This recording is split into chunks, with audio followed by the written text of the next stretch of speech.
this short 2 weeks break, I guess you all are ready to face this week's chess puzzle. We will take a look at a checkmate in 2 moves that white performs on black. It may actually sound quite easy, but that's not necessarily how it is. If you, however, would find it simple, it's just a good thing because you should take this puzzle as a little warm-up for the next week's puzzle. So let's do this. It's a checkmate in 2 moves. White wins. Good luck.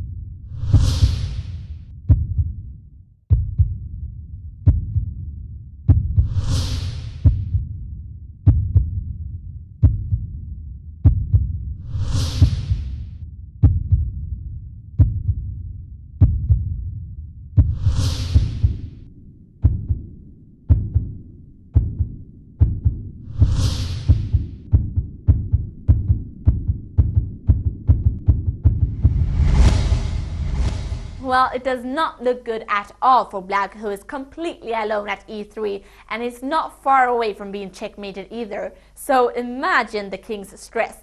Anyway, even if the poor king's days are counted, our challenge is to checkmate him as quickly as possible, and in this position we can do so in 2 moves. We could always play queen f3 check, rook e2 check, and finally queen f1 checkmate, but that's 3 moves. And so it's rook d4 check, king c3, bishop b4 check, king b3, and bishop d1 checkmate. What we need to be aware of in this situation is that our rook is in fact unguarded, even though he's doing a great job guarding the entire 4th rank. There is no use trying to move the rook here because it does not lead to a checkmate in 2 moves. Just try rook e3 check as an example.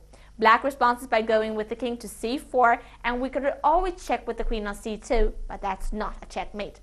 It takes us 2 more moves before we can checkmate the king in this position. This is why we play queen e2 in our first move.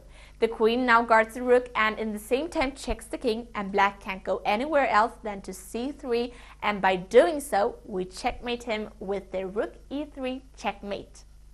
Well, that was this week's chess challenge. I hope you solved it because next week we'll be raising the bar and that will reveal who has done his homework and who hasn't. But now it's time for some chess history, so enjoy everyone.